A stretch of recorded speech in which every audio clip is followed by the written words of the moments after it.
ni kɛra farafin fɔlɔ ye min sigira marabolo ɲɛmɔgɔya la Ameriki jamana kɔnɔ n'a bɛ wele nanzarakan na ko senatɛri min ye démocrates ka cɛbɔ tun ye ye sebagaya sɔrɔ Ameriki jamana ka marabolo kalata la démocrates ka jamanatigi Joe Biden ale ka fanga waati ko démocrates tɛna sɔn ka ɲɛɲinini wɛrɛ kɛ walasa ka se ka bɛnkan sɔrɔ fanga tilaliko la u ni républicains ka jɛkulu ni ɲɔgɔn cɛ. And after a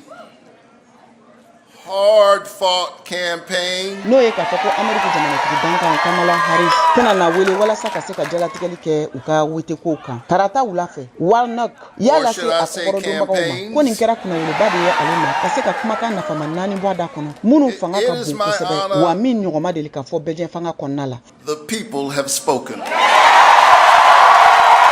Faso jama de kumana ni gagné tako filanan min kɛra senatɛri Warnock fɛ kalata tako filanan kɔnɔna la san caman kɔfɛ démocrates ka cɛbɔw sera ka sebagaya sɔrɔ marabolo kalata la n'o ye Sénat ye n'a kala tun ka yan ka ta 49 51 cɛ ma walasa ka se ka sebagaya sɔrɔ n'o de bɛ yira k'a fɔ ko kilancɛ fan fila bɛɛ lajɛlen fɛ ka fara John Fetterman u ka sebagaya sɔrɔli ka Pennsylvanie jamana fanga bɛna tila fila ye républicains ka cɛbɔw. I'm always going to give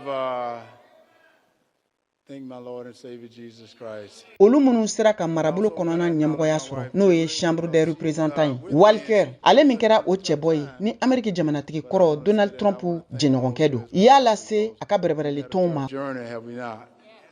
But one of the things I said is when they called the race. Kunu tarata min kɛra u ka lajɛ yɔrɔ dɔ la n'a bɛ wele ko College Football Hall of Fame Atlanta mara camancɛ yan fan fɛ a jatew bɛɛ de i n'a fɔ fɛn ma fara kan a y'a lase cogo min na hakɛto ɲini o tɛ diɲɛ kɔnɔ wa n tɛna o sɔrɔ nin waati in na ka d'a kan an ye kɛlɛ yɛrɛ de kɛ.